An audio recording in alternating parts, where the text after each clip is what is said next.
Hello everybody, welcome to அன்புள்ள போதுகிற நிகழ்ச்சிக்கு உங்களை மறுபடியும் சந்திக்கிறதுல மிகவும் ரொம்ப சந்தோஷமாக இருக்கிறோம். I hope you are doing well. நீங்கள் சுகமாக இருக்கிறீங்க கர்த்தருக்குள்ளன்னு விசுவாசிக்கிறோம். கர்த்தர் நல்லவர், ஒருபோதும் மாறாதவர். உங்கள் தேவைகளை அறிந்து கர்த்தர் உங்களுக்கு அற்புதம் செய்வார். ஆமென் ஆமென். ஸோ இந்த நாளில் நாங்கள் அநேக சாட்சிகளை கேட்டோம் இல்லையா? அநேக சாட்சிகளை நாங்கள் பெற்றுக்கொண்டிருக்கிறோம். கர்த்தர் அவர்களுடைய வாழ்க்கையில் என்ன செய்திருக்கிறார் என்று சொல்லி. அதே மாதிரி நீங்கள் ஜெப விண்ணப்பங்களையும் எங்களுக்கு அனுப்பியிருக்கிறீங்க. கர்த்தர் நிச்சயமாய் உங்கள் வேண்டுதல்களை நிச்சயமாக அவர் சந்திப்பார்.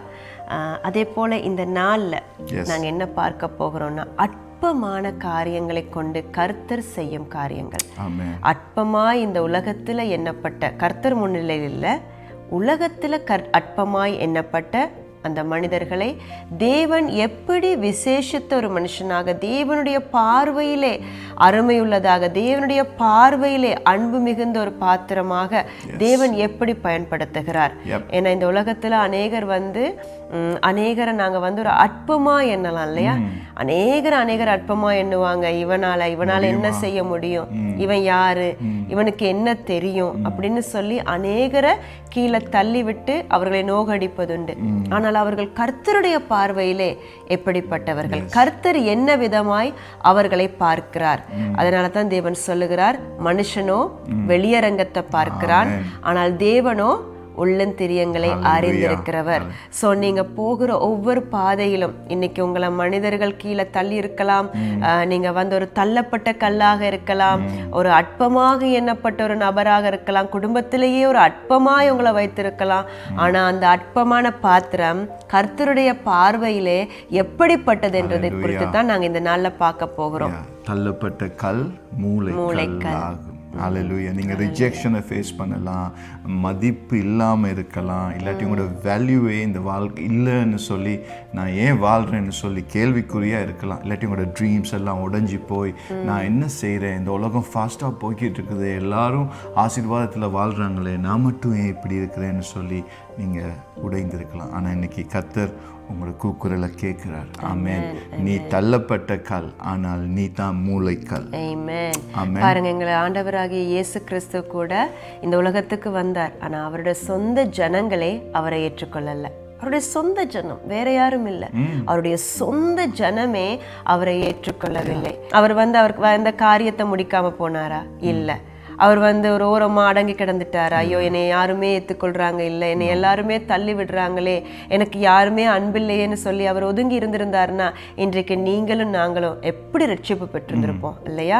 அவருடைய அன்பை எப்படி ருசி பார்த்திருந்திருப்போம், அவர் யாருன்னு எப்படி எங்களுக்கு தெரிய வந்திருக்கும். அதனால தான் இன்னைக்கு இயேசு உங்களோட கூட பேச போகிறார். எங்கள் தகப்பன் இயேசுவே அவ்வளவு பாடுகளை சகித்து கொண்டு இந்த பூமியிலே வாழ்ந்து அவர் கடந்து சென்றிருக்கிறார். ஆனாலும் இன்றைக்கும் அவர் வாழ்ந்து கொண்டிருக்கிறார். ஆனால் மனுஷ ரூபமாய் இந்த உலகத்திலே வாழ்ந்த காலங்களிலே எவ்வளவு வேதனைகளுக்கூடாக அவர் கடந்து சென்றார். இன்றைக்கு நாங்க போகும் பாதைகள் அதுல ஒரு கொஞ்சம் கூட இல்லைன்னு சொல்லலாம் இல்லையா? ஸோ இன்னைக்கு நாளில் பாஸ்டர் பிரையனுடைய வாழ்க்கையில என்ன நடந்துச்சு, இந்த மாதிரி ஒரு அற்பமாய் எண்ணப்பட்ட சூழ்நிலைகள் உங்களுடைய வாழ்க்கையிலே காணப்பட்டதான்னு சொல்லித்தான் நாங்கள் இன்னைக்கு நாளில் பார்க்க போகிறோம். அது மட்டும் இல்லை, உங்களோட வாழ்க்கையிலையும் அது இருக்கும்னு நினைக்கிறேன். ஸோ எல்லாரோட வாழ்க்கையிலையும் இருக்குது. ஆமென். கர்த்தர் நாங்கள் எல்லாத்துலேயும் பெஸ்ட்டுன்னு சொல்லி எங்களை தெரிந்து கொள்ளல. நாங்கள் உடைந்திருக்கிற நேரம், யாரும் அறியாமல் இருக்கிற நேரத்தில், தனிமையில் இருக்கிற நேரத்தில் தான் கர்த்தர் எங்களை தெரிந்து கொள்கிறார். வேதத்தில் வசனம் ஒன்று இருக்குது, 1 கொரிந்தியரில் நாங்கள் பார்த்தோம்னா 21வது அதிகாரத்தில் 27வது வசனம், நான் இங்கிலீஷில் வாசிக்கிறேன். But God has chosen the foolish things of the world to put to shame the wise, and God has chosen the weak things of the world to put to shame the things which are mighty. ஞானிகளை வெட்கப்படுத்தும்படி தேவன் உலகத்தில் பைத்தியமானவைகளை தெரிந்து கொண்டார். பலமுள்ளவைகளை வெட்கப்படுத்தும்படி தேவன் உலகத்தில் பலவீனமானவைகளை தெரிந்து கொண்டார். ஆமென். So இந்த வசனம் எப்படி எனக்கு ரிலேட் ஆகுதுன்னு சொன்னால், நாங்கள் பார்க்குற இந்த டாப்பிக்கில் தேவன் ஃபூலிஷ் திங்ஸ், வீக் திங்ஸ்ன்னு சொல்கிறார். அப்படின்னு புறம்பே தள்ளப்பட்ட எந்த நிலைமையில் நான் பார்த்தேன்னு சொன்னால், if I can go back, எங்களோட வாழ்க்கையில் நான் கடந்து போய் பார்த்தேன்னா, இந்த ஆரம்பத்தில் இந்த சூழ்நிலையில் நான் வந்து என் பேரண்ட்ஸ் வந்து ஒன்றா இருக்கவில்லை. அந்த சூழ்நிலையத்தில் நான் தனியாக தான் இருந்தேன் ரிலேஷன்ஸ் வீட்டில். அந்த டைம்களில் இருக்கிற நேரத்தில் நான் தனிமையில் மிச்சம் போனேன். தனிமையில் போகிற நேரத்தில் சில கேள்விகள், சில ஆக்கள் எங்கள் மேலே போடுற வார்த்தைகள், அவங்க சில ஆக்கள் பேசுவாங்க, இவனுக்கு ஒன்றுமே இயலாது, இவன் வந்து மாடு மேய்க்கிறதுக்கு தான் நல்லோம், இல்லாட்டி இவன் சிக்கன் அந்த கோழியோட முட்டை விற்கிறதுக்கு தான் நல்லோன்னு சொல்லி எங்களை துன்பப்படுத்துவாங்க. எப்படி வார்த்தையால். ஏன் என் அப்பா அம்மாவும் என் அருகில் அந்த நேரத்தில் இருக்கவில்லை. ஸோ இது மாதிரி சூழ்நிலையில் நான் தனிமேல் போகிற நேரத்தில் அவங்க போட்ட அந்த வார்த்தை வந்து என்னை மிச்சம் உடைச்சி இருக்கிற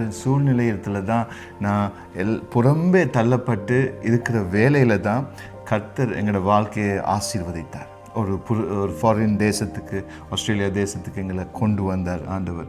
அப்படி எங்களை தெரிந்து கொள்கிற இடம் வந்து நாங்கள் ஆக்களால் நொறுக்கப்பட்டு புஷ் பண்ணி வேதனையில் இருக்க, நான் கர்த்தரை தேடலை.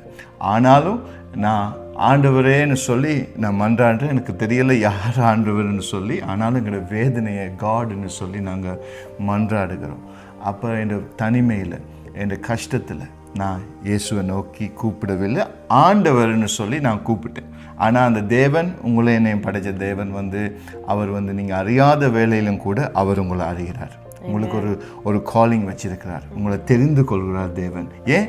நொறுக்கப்பட்ட நாங்கள் ஒரு சூழ்நிலையில் தள்ளப்பட்டேன். அதே மாதிரி தான் இந்த வாழ்க்கையில் ஒரு ஃபாரின் கண்ட்ரிக்கு வந்து தேவனை அறியாமல் நான் வாழ்ந்த நேரத்தில் தேவன் என்னை அழைத்தார் அவருடைய ஊழியத்துக்கு. நான் தப்பான வழியில் போயிட்டு எல்லாமே தொலைச்சிட்டேன். நான் என்னை படிப்பை நான் ஒழுங்காக படிக்கவில்லை, எல்லாமே நான் ஊதாரி மாதிரி எல்லாம் வேஸ்ட் பண்ணிட்டேன். அந்த வேஸ்ட் பண்ணி இருக்கிற நேரத்தில் என் வாழ்க்கையை குறித்து ஒரு கேள்வி, நான் என்ன ஆக போகிறேன். எல்லாருக்கும் ஒரு ஃப்யூச்சர் இருக்கும், ஒரு ஆம்பிஷன் இருக்கும், ஒரு நான் இதாகணும் அதாகணும். எனக்கு அப்படி ஒரு ஆம்பிஷன் இருக்குல்ல. எல்லோரும் கேட்பாங்க நீ என்ன ஆகணும், நான் யோசிப்பேன் எனக்கு இதாகணுமா ஐ டோன்ட் நோ. நான் இந்த மோமெண்ட்டுக்கு தான் லிவ் பண்ணேன். அப்படி இருக்கிற நேரத்தில் வந்து கர்த்தர் வந்து அவர் என்னை தெரிந்து கொண்டார். எப்படி? நான் ஒன்றுமே இல்லாமல் நான் காரில் இருந்து நான் இந்த வாழ்க்கையை எடுத்துக்கொள்ளணும். ஏன்னா நான் போகிற சூழ்நிலை அப்படியான சூழ்நிலை இருந்ததுனால, அதுவும் மனிதர்கள் போட்டு அந்த விதைகள் கிரிய செய்ய ஆரம்பிச்சது இல்லையா? ஏன் சின்ன காலத்திலேருந்து அவங்க சொன்னாங்க உனக்கு ஒன்றுமே முடியாது, நீ ஃபெயிலியர், நீ நல்லா இந்த மாட்டு மேய்க்கிறதுக்கு சொன்ன வார்த்தைகள் இன்றைக்கு வரைக்கும் மனசில் இருக்கும். அதை நான் சேலஞ்சாக எடுத்துக்கொள்வேன். இன்னும் நான் ஆண்டவருக்குள்ளே இன்னும் முன்னேறணும்னு சொல்லி. என்ன சொன்னால் அந்த வார்த்தை வந்து எப்படி சொல்கிறது, அந்த வழி போனாலும் அந்த வார்த்தையோட நிழல் இருக்கும் எங்களோட வாழ்க்கையில். அது வந்து எப்படி தெரியுமா, நாங்கள் ஏதோ ஒரு கஷ்டத்தில் போகிற நேரம் அந்த வார்த்தை திருப்பி உயிர் கொடுக்க வரும். ஆனால் நீங்கள் அந்த வார்த்தைக்கு உயிர் கொடுக்கக்கூடாது, அப்படியே ஸ்குவாஷ் பண்ணிடணும் இல்லையா? சில நேரத்தில் சேலஞ்சஸில் போகிற நேரம் எனக்கு முடியுமான்னு தோன்ற நேரத்தில் அந்த வார்த்தை வழி திரும்பி எழும்ப பார்க்கும். ஆனால் நீங்கள் கிறிஸ்துவ இயேசுக்குள்ளே நீங்கள் ரத்தத்தால் அதை கேன்சல் பண்ணிடுவோம். எஸ். ஸோ அந்த வார்த்தைகள் எங்களுக்கு ப்ளே பண்ணும். இன்னொரு வார்த்தை ஆக்கள் சொன்னாங்க, நீ ஏன் வாழ்கிற, இதுக்கு பார்க்க நல்லா நீ செத்துடலான்னு சொல்லி. ஏன்? நான் அப்படியான ஒரு பாத்திரமாக இருந்தேன். அந்த நேரத்தில் ஆண்டவர் அறியலை, பாவ பழக்கத்தில் ஈடுபட்டிருந்தேன், எல்லாமே என் வாழ்க்கையில் செழிப்பில்லை. அந்த சூழ்நிலையில் சொன்ன வார்த்தைகள் மனிதர்கள். அப்போ அதெல்லாம் ஒரு நைட் எனக்கு ரீப்ளே பண்ணுது என் வாழ்க்கையில். நான் இப்போ சூசைட் பண்ணிக்கொள்ளணும், என் வாழ்க்கையை நான் இல்லாமல் ஆக்கிக்கொள்ளணும் யோசிக்கிற வேலையில் அந்த வசனங்கள் வந்து சுற்றி வர இந்த மண்டையில் வந்துச்சு. அப்போ அந்த நேரத்தில் நான் அதை யோசிக்கிற வேலையில் தான் அழுதேன். திருப்பி ஆண்டவரேன்னு அழுறேன். 2வது தடவை. 1வது தடவை நான் சின்ன வயசில் இருக்கும் பொழுது உபத்திரவில் போகிற நேரம் ஆண்டவரேன்னு அழுதேன். இப்போ 22 வயசில் நான் திருப்பி அழுறேன் ஆண்டவரேன்னு சொல்லி. கார் உடுக்க எனக்கு இயேசுவை தெரியாது, நான் ஆண்டவரேன்னு தான் அழுதேன். அந்த வேலையில் ஒரு கூக்குரல் கேட்டது.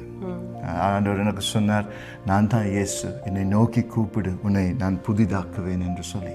அந்த வசனம் எனக்கு வெளிச்சத்தை கொண்டு வந்தது, என் வாழ்க்கையில் ஒரு ஹோப்பை கொண்டு வந்தது. அப்போ நான் படிப்புகளில் எல்லாமே தோல்வி என்ற வாழ்க்கையில். நான் யார்? நோபாடி. எனக்கு ஐடென்டிட்டியே இருக்குல்ல. நான் எல்லாமே தொலைச்சிட்டேன் என் வாழ்க்கையில். காசு இருக்குல்ல, ஃப்ரெண்ட்ஸ் இருந்தாலும் ஒரு நல்ல ஸ்தானத்தில் இல்லை. என் ஃப்ரெண்ட்ஸ் எல்லாம் படித்து சிலவங்க நல்லா இருக்காங்க. ஆனால் என் வாழ்க்கையில் ஒன்றுமே இல்லை. ஃபேக்ட்ரியில் தான் நான் இருந்தேன். ஸோ ஃபேக்ட்ரி வாழ்க்கையில் நான் இருக்கும் பொழுது அதுலேயும் நல்ல வழியாக இருந்திருக்காது. இல்லை, மெஷின் ஆப்ரேட்டர் ஃபேக்ட்ரியில் வேலை செஞ்சுக்கிட்டு இருந்தேன். 8 hours வேலை. அப்படியே வந்துட்டு வீட்டில் என் வாழ்க்கையில் இருக்கு. நீங்கள் யாரோட அதிகமாக இருப்பீங்களோ அந்த நபர்களுடைய அந்த பழக்க வழக்கங்கள், அந்த சுபாவங்கள் எல்லாமே உங்களுக்கூடாகவும் கிரியை செய்ய ஆரம்பிக்கும் இல்லையா? இயேசு இல்லாவிட்டால் அது இன்னும் ஒரு அழிவை நோக்கி கொண்டு போய் கொண்டு இருக்கும். ஏன்னா இயேசு இல்லாமல் இருக்கும் பொழுது பாவத்திலிருந்து விடுதலை இல்லை. இயேசுவை அறியாதவங்களுக்கு பாவத்திலிருந்து எப்படி விடுதலை ஆகுறதுன்னு தெரியாமல் இருக்கும். அவங்களுக்குள்ள அதிலிருந்து வெளியில் வரணுன்ற ஆசை இருக்கும். ஆனாலும் ஆசை இருந்தாலும் வழி தெரியாது, எப்படி நான் வெளியில் வாரது. அதனால தான் இயேசு சொல்லுகிறார், நானே வழியும் சத்தியமும் ஜீவனும் என்று சொல்லுகிறார். அவர் அண்டிக் கொள்கிறவர்கள், அவர் அண்டைக்கு நாங்கள் நெருங்கும் பொழுது அவர் எங்களை விடுதலையாக்குவார். அவர் எங்களுக்கு தப்பி செல்வதற்கு வழியும் செய்வார். ஹல்லேலூயா. ஸோ இந்த வாழ்க்கையில் இப்படி இயேசுவை பிடிச்சிக்கொண்டு ஒரு விபத்தில் நான் மாட்டிக்கொண்டு அதுக்கு பிறகு ஸ்ரீலங்கா தேசத்துக்கு போய் ஒரு சர்ச்சில் தான் பாஸ்டர் ரெபேக்காவை நான் மீட் பண்ணேன். அந்த நேரத்தில் அவங்க வந்து ஊழியம் செஞ்சுக்கிட்டு இருந்தாங்க. அந்த நேரத்தில் தான் அறிமுகப்பட்டு இயேசுவை பற்றி அவங்க எனக்கு சொன்னாங்க. நானும் இயேசுவை இப்போ நேசிக்கிறதுனால இயேசுவை நான் ஏற்றுக்கொண்டேன், சொந்த ரட்சகராக ஏற்றுக்கொண்டு. எனக்கு ஒரு கார் ஆக்சிடெண்ட்டில் என் கையில் ஒரு பிரேக்கேஜ் இருந்துச்சு. அதனால் கை தூக்கி அது பாவிக்கிறது கொஞ்சம் கஷ்டமாக இருந்துச்சு. அந்த வேலையில் தான் நான் பாஸ்டர் ரெபேக்கா அவங்களோட சர்ச்சில் நான் அந்த பாஸ்டர் ஜெபிச்சார் எனக்காக. அந்த நேரத்தில் எனக்கு சுகம் கிடச்சிச்சு. அப்போ கையை தூக்குனேன். அப்படி ஒரு அற்புதம் என் வாழ்க்கையில் நடந்துச்சு. முதலாவது தேவன் சத்தத்தை கேட்டேன். ரெண்டாவது இப்போ எனக்கு ஒரு அற்புதம் நடந்துச்சு. அந்த அற்புதம் நடந்த பிறகு நான் இயேசுவோடு நடக்கணும்னு எனக்கு ஆசை வந்துச்சு மிகவும். ஸோ அந்த டைமில் தான் நாங்கள் 2 பேரும் அறிமுகப்பட்டு தேவ சித்தம் படி இன்றைக்கி நாங்கள் மேரி பண்ணியிருக்கிறோம் ஆண்டவருடைய கிருபையால். ஸோ நான் ஆஸ்திரேலியா தேசத்துக்கு வந்த பிறகு எனக்குள்ள ஒரு லாட் ஆஃப் கேள்விகள் இருந்துச்சு. அது மூலமாக இயேசு நான் பிடிச்சிக்கொண்டேன். சபைக்கு போவேன், ஆராதிப்பேன், தேவனோடு நடக்க வெளிக்கிட்டேன். பாருங்க, நீங்கள் ஒரு விஷயம் சொன்னீங்க. முதல்ல நீங்கள் ஃபேக்ட்ரியில் ஒர்க் பண்ணி கொண்டிருந்தீங்கன்னு சொன்னீங்க. அதன் பிறகாக இந்த ஆக்சிடென்ட்னு கூடாக இயேசுவை நீங்கள் அறிந்து கொண்டீங்க இல்லையா? இயேசுவை அறிந்து கொண்டதன் பிறகாக நீங்கள் ஆஸ்திரேலியாவுக்கு வந்தீங்க. அதன் பிறகு உங்களோட வாழ்க்கை என்ன மாதிரி இருந்தது? இயேசுவை அறிந்து கொண்டு ஆஸ்திரேலியாவுக்கு வந்த பிறகு கஷ்டம் அந்த டைமா? இல்லை, நீங்கள் வந்து இயேசுவை அறிந்து கொண்டதுக்கு பிறகு இங்கே வந்தீங்க தானே, எல்லாம் சுகமாக இங்கே வந்தீங்க தானே. அதுக்கு பிறகு உங்களோட வாழ்க்கையில் என்ன மாற்றங்கள் ஏற்பட்டது? எஸ், நான் இப்போ ஒரு சந்தோஷம், யாருக்குமே சொல்லாத ஒரு இன்பம், எனக்குள்ள ஒரு ஹோப், ஃப்யூச்சரை குறித்து பயம் இல்லை, ஆண்டவர் எல்லாம் பார்த்துக்கொள்வார். அந்த ஜாய் எனக்கு சொல்ல முடியலை. அப்போ நான் சர்ச்சுக்கு போவேன், சர்ச் வீடு இப்படி தான் இருந்துச்சு. ஆனால் அந்த டைமில் இன்னும் டெம்டேஷன்ஸ் வந்துச்சு, இன்னும் ஃப்ரெண்ட்ஸ் மாதிரி கூப்பிடுவாங்க அங்கல்ல. அப்போ என் சுயபலத்தால் நான் ட்ரை பண்ணுறேன், என்னால் முடியும்னு சொல்லி.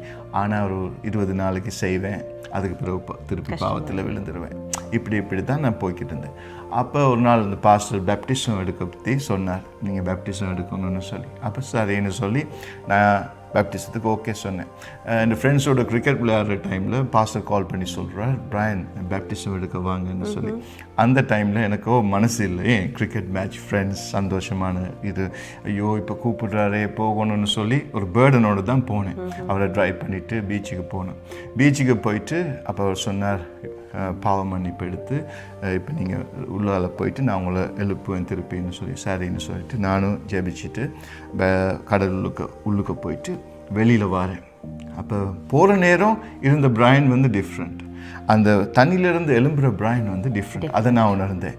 என் கவலை, எல்லாம் அந்த வரிஸ் எல்லாம் சந்தோஷம் எனக்கு அப்போ அதெல்லாம் தெரியாது. But I felt like a new baby, ஒரு பிறந்த குழந்தை மாதிரி. எனக்குள்ள ஒரு பீஸ், அது எனக்கு யாருக்கும் சொல்ல முடியலை. அப்போ காரை ட்ரைவ் பண்ணிட்டு நான் போகிறேன். எனக்குள்ளே இருக்கிற சமாதானம், அந்த ரெஸ்ட், அந்த சந்தோஷம் எனக்கு எக்ஸ்பிளைன் பண்ண முடியலை. அப்போ நான் ட்ராப் பண்ணிவிட்டு நான் ட்ரைவ் பண்ணிக்கிட்டு போகிறேன் பார்க்க விளையாடுறதுக்கு. அப்போ அந்த போகிற வழியில் ஒரு குரலில், இந்த பாஸ்டர்ட குரலில் பிரையன் என்று சொல்லி ஆண்டவர் கூப்பிட்டார். நான் திரும்பி பார்த்தேன், பாஸ்டர் ட்ராப் பண்ணிவிட்டு ஒரு 5 minutes யார் என்னையோட பேசுனதுன்னு சொல்லி. ஆண்டவர் எங்களை அழைக்கிறார். அதுதான் உலகம் தரும் சமாதானம் அல்ல, தேவன் தரும் சமாதானம். தேவன் தரும் சமாதானம் வந்து ஒரு அற்புதமா இருக்கும், ஒரு நித்தியமா இருக்கும். அது வந்து ஒரு கொஞ்ச நேரத்துல போற சமாதானம் இல்லை. இப்போ உலகத்துல சமாதானம்னா நாங்க ஒரு இடத்துல போயிட்டு ஒரு கொஞ்ச நேரத்துல ஹாப்பியா இருந்துட்டு திருப்பி வீட்டுக்கு வரும் பொழுது பழைய தொல்லை எல்லாமே ஞாபகம் வரும். ஆனா தேவன் தரும் சமாதானம் வந்து அது ஒரு எங்களால சொல்ல முடியாத ஒரு சந்தோஷம் இல்லையா, சொல்ல முடியாத ஒரு சமாதானம். அந்த சமாதானம் இந்த போராட்ட நடுவில் ஒரு முக்கியமான பாயிண்ட்டை நீங்கள் நோட் பண்ண வேணும். நான் பாஸ்டர் விவேகாவோட கதைச்சிக்கிட்டு இருக்கிற நாட்களில் அந்த டைமில் நான் இந்த பாவ பழக்கங்களோட போராட்டம், இயேசு வேணும் ஆனாலும் இந்த உலக காரியங்களை விடுதலை. அந்த டைமில் இவங்க எனக்கு ஒரு உதவி செய்தாங்க. என்ன செஞ்சாங்க, முழங்காலிருந்து எனக்காக ஒரு 6 மாதம் ஜெபிச்சிருப்பாங்க.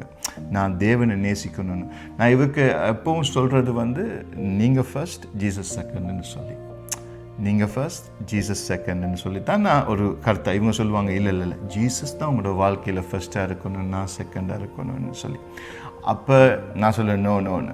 ஆனால் இவங்க ஜெபிப்பாங்க எனக்காக முழங்கால் படி. அப்போ என்ன சிகரெட் பழக்கங்கள், தப்பான ஃப்ரெண்ட்ஸ் எனக்கு இருக்கிறாங்க, இவங்களிருந்து கொஞ்சம் கொஞ்சம் டெம்டேஷனில் நான் இழுப்படுவேன். அப்போ அந்த அவங்க ஜெபிக்க 6 மாதத்துக்கு பிறகு நான் பேப்டிசம் எடுத்த பிறகு அதே கேள்வியை நீங்கள் கேளுங்கன்னு கேட்டேன். அப்போ கேட்கும் பொழுது சொன்னாங்க, யாரை நீங்கள் ஃபர்ஸ்ட்டாக நேசிக்கிறீங்கன்னு. நான் சொன்னேன், இயேசுவை தான் ஃபர்ஸ்ட்டாக நேசிக்கிறேன், உங்களை செகண்டாக நேசிக்கிறேன். ஏன்னா பேப்டிசத்துக்கு பிறகு பரிசுத்த ஆவியானவர் என்னை நிரப்பினார், அவருடைய அன்பில் என்னை நிரப்பினார். So that is very important எனக்கு இல்லையா. இன்னைக்கு நீங்கள் யாருக்கு முதலிடத்தை கொடுக்குறீங்க, முதலிடமாக யாரை வைத்திருக்கிறீங்க, அதிகமாக யாரை நேசிக்கிறீங்க, அதனூடாக நீங்கள் நொறுக்கப்பட்டிருக்கலாம், அதனூடாக நீங்கள் வேதனையை கண்டிருக்கலாம். ஸோ இயேசுவை நீங்கள் உங்கள் வாழ்க்கையில் எல்லாத்திலும் முதலிடமாகவும், நாங்கள் முதல்ல எபிசோட்ஸில் சொன்னபடி சென்டர் பீஸாகவும் நீங்கள் வைத்திருக்கும் பொழுது உங்கள் வாழ்க்கையில் அவர் நிறைந்திருப்பார். ஸோ அதுக்கிடையில் மற்றவங்க உங்களை தூஷிக்கும் பொழுது, மற்றவங்க உங்களை கண்டு கொள்ளாமல் போகும் பொழுது, மற்றவங்க உங்களை வேதனைப்படுத்தும் பொழுது, அது வேதனை இருக்கிறது. ஏன்னா நாங்கள் மாம்சமானவர்கள், நாங்கள் எல்லோருக்கும் அந்த வேதனைன்றது உணரக்கூடியதாக இருக்கும். ஆனாலும் அந்த வேதனையின் பிறகும் அந்த வேதனையிலேயே நீங்கள் உட்கார்ந்துருக்க மாட்டீங்க.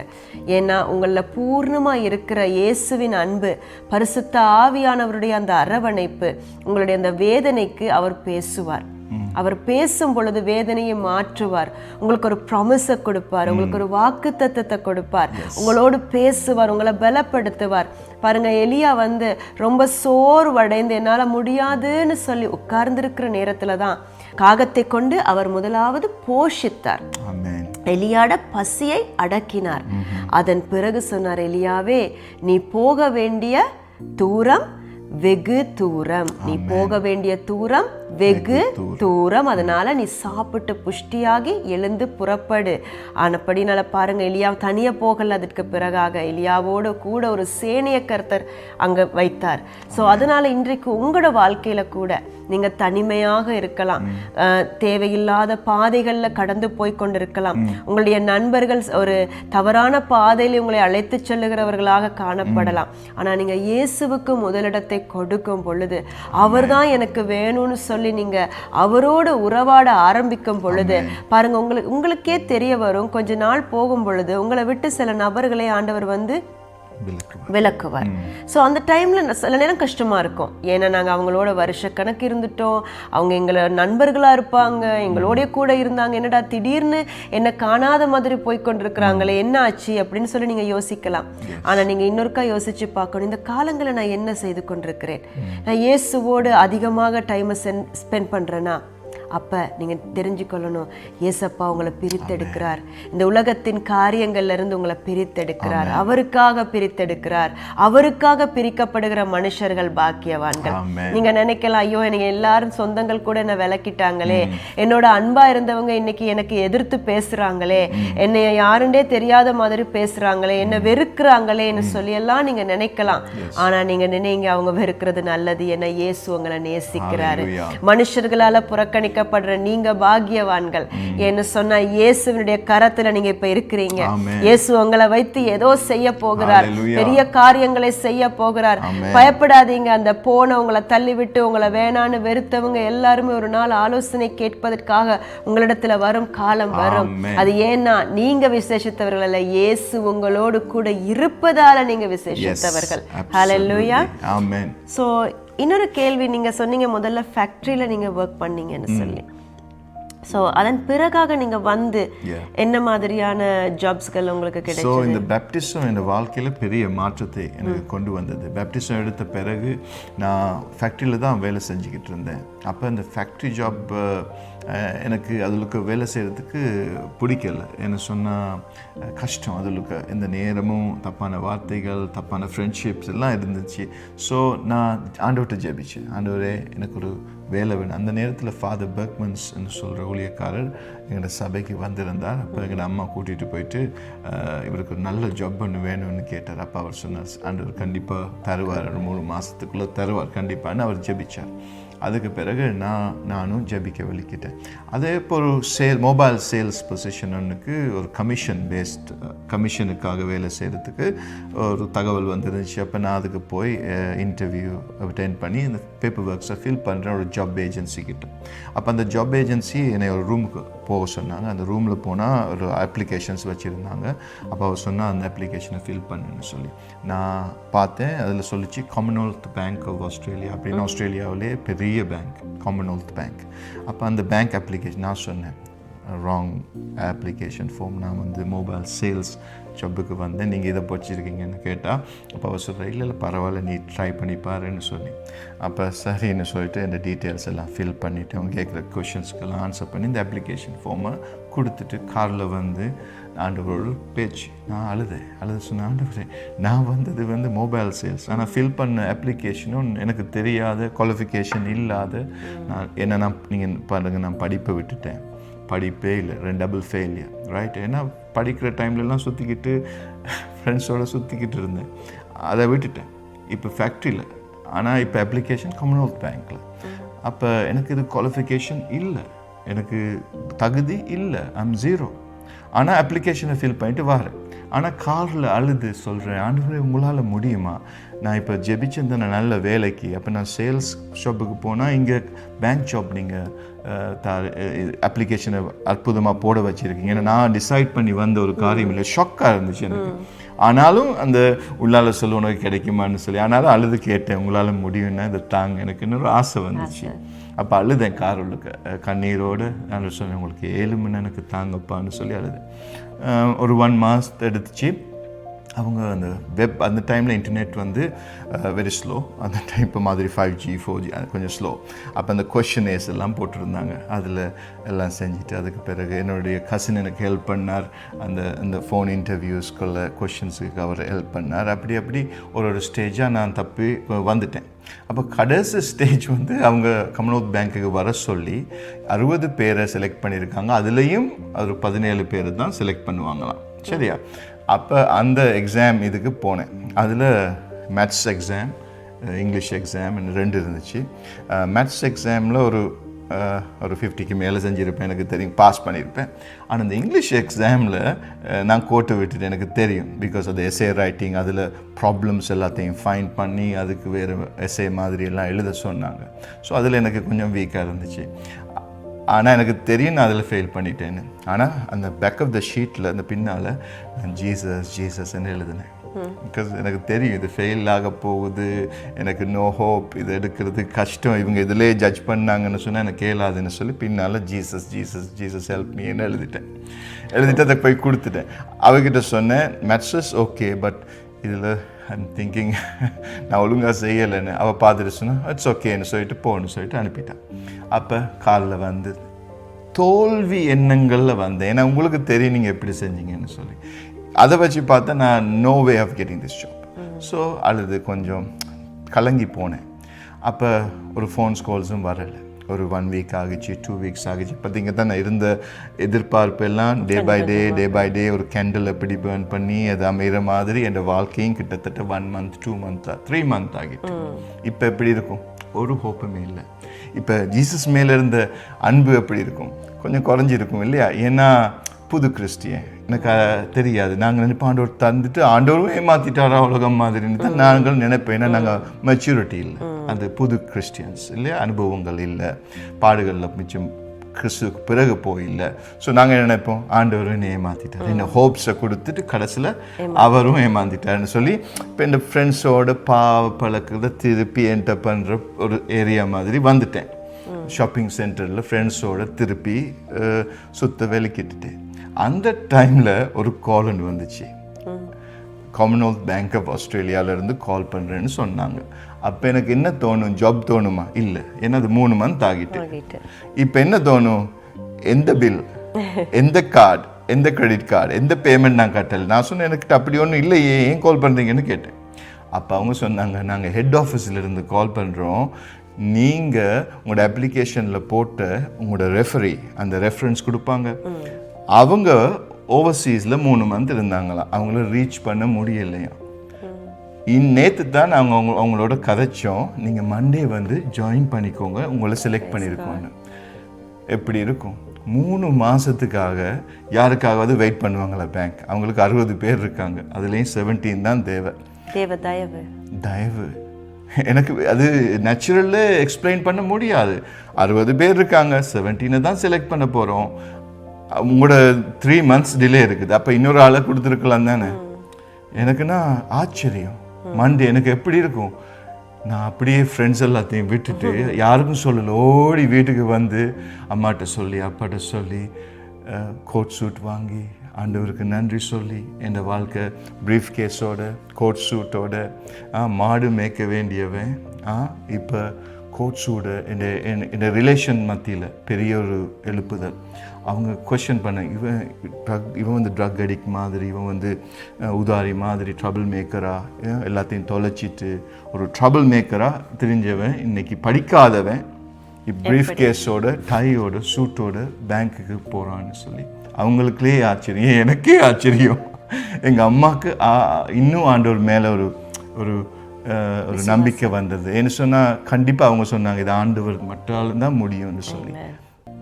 அப்படித்தான் பேங்க்ல வேலை செஞ்ச அப்பாற்பட்ட அவர் முடியாத ஒரு காரியத்தை அவர் செய்து காட்டினார். பேங்க்ல என்டர் பண்ணேன். ஹல்லேலூயா. ஆமென். சோ இந்த இடத்துல ஒரு வசனத்தை பார்ப்போம். ஆண்டவருடைய வசனம் சொல்லுகிறார், 1 கொரிந்தியர் 1ஆம் அதிகாரத்திலேயே 28வது வசனத்தை நீங்க பார்த்தீங்கன்னு சொன்னா, உள்ளவைகளை அவமாக்கும்படி உலகத்தின் இழிவானவைகளையும் அற்பமாய் எண்ணப்பட்டவைகளையும் இல்லாதவைகளையும் தேவன் தெரிந்து கொண்டார். ஸோ உங்களை சாட்சியை பார்க்கும் பொழுது இழிவாக எண்ணப்பட்ட, அற்பமாக எண்ணப்பட்ட, முடியாதுன்னு சொல்லுகிறத தேவன் வந்து தெரிந்து கொண்டதால தேவன் அதை அழகுபடுத்தினார். ஹல்லேலூயா. நெக்ஸ்ட் ஸ்டெப், பேங்க்கில் என்டர் பண்ணிட்டு இருந்தானே. இந்த பேங்க்கில் நான் ஒரு 3 வருஷம் வேலை செஞ்சேன். காமன்வெல்த் பேங்க் ஆஃப் ஆஸ்திரேலியாவில் 25,000 ஸ்டாஃப். இந்த 25,000 ஸ்டாஃபில் என்னுடைய ரோல் வந்து கஸ்டமர் கேர் ரிலேஷன்ஷிப் ஆஃபீஸர். இந்த ஹோம் லோன் இருக்கிறவங்களுக்கு நான் அவங்களோட ரிலேஷன்ஷிப்பை மெயின்டைன் பண்ணிவிட்டு பேங்க் அதர் ப்ராடக்ட்ஸ்களை நான் அப்செல் பண்ணி அவங்களோட லோனோட தேவைகளை சந்திக்கிற ஒரு ஆளாக தான் இருந்தேன். ஸோ இந்த ஜாபில் நான் இருக்கும் பொழுது ஆஸ்திரேலியாவிலேயே எனக்கு நம்பர் 1 கிடச்சிச்சு. இந்த அவார்ட்ஸ் எவ்ரி மந்த் அவார்ட்ஸ் தருவாங்க. இதுக்கு சீக்ரெட் என்னன்னு சொல்லி பேங்க்ல இருக்க ஸ்டாஃபுக்கே ஆச்சரியமாக இருந்துச்சு. நான் அதை சேர்த்து ஒரு ஃபைலில் வைத்திருந்தேன்.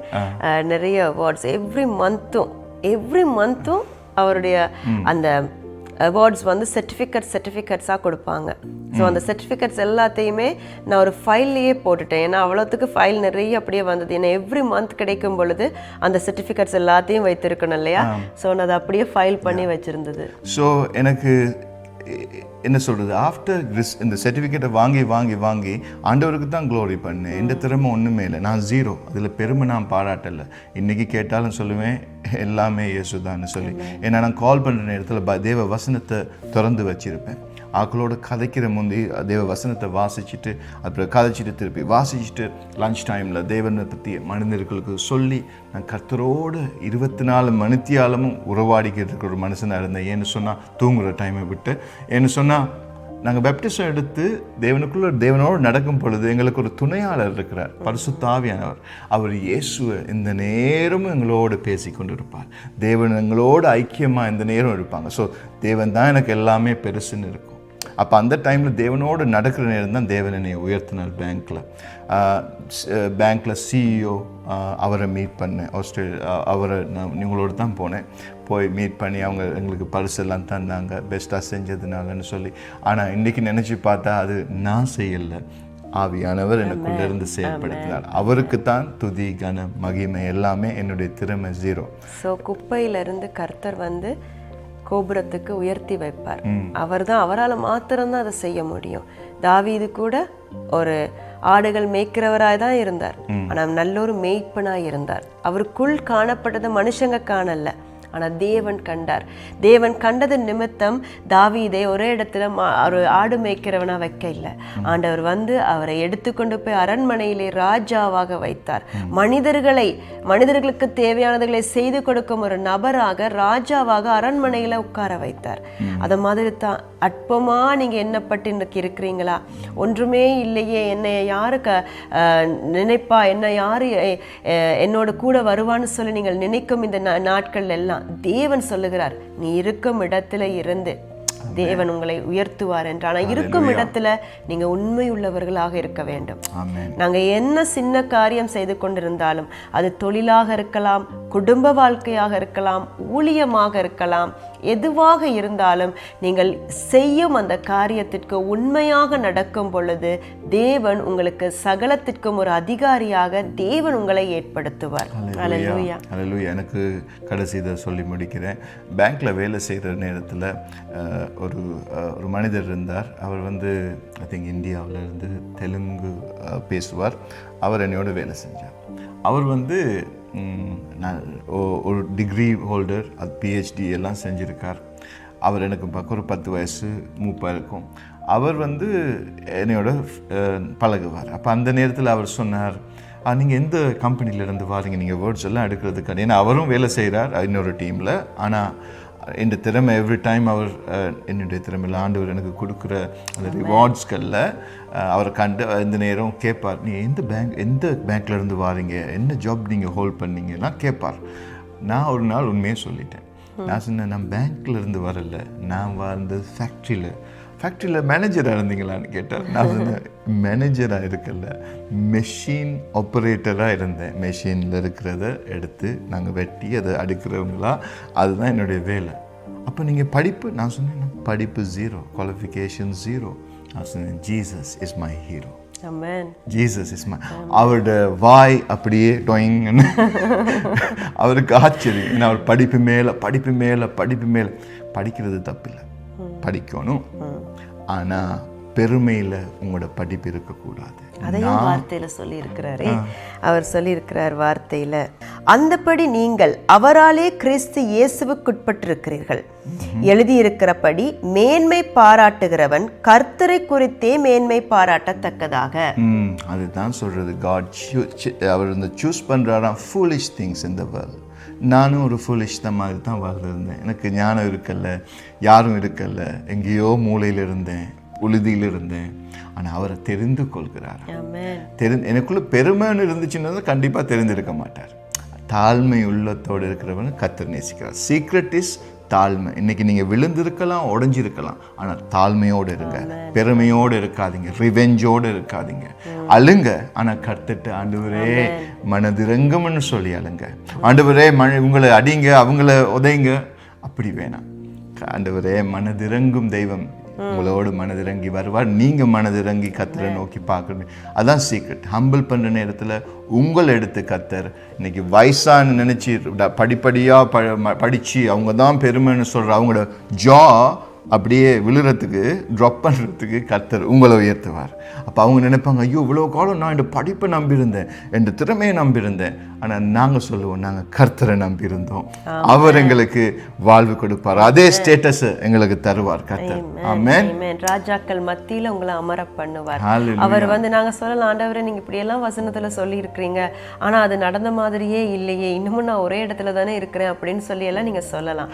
ஆனால் நீங்கள் உங்களை தாழ்த்தி தேவனிடத்தில் கரத்துல அர்ப்பணித்து அவர் கொடுத்த வாக்கு தத்தங்களை அப்படியே இறுக பிடித்துக் கொள்ள. Hallelujah. மரியாள் இயேசுவை குறித்து சொன்ன வாக்கு தத்தங்களை அவள் இறுக பிடித்துக் கொண்டாள். Amen. அவளுக்கு தெரியும், மரியாக்கு தெரியும் இயேசுடைய வாழ்க்கையில கர்த்தர் வைத்திருந்த, தேவன் வைத்திருந்த அந்த திட்டங்கள்.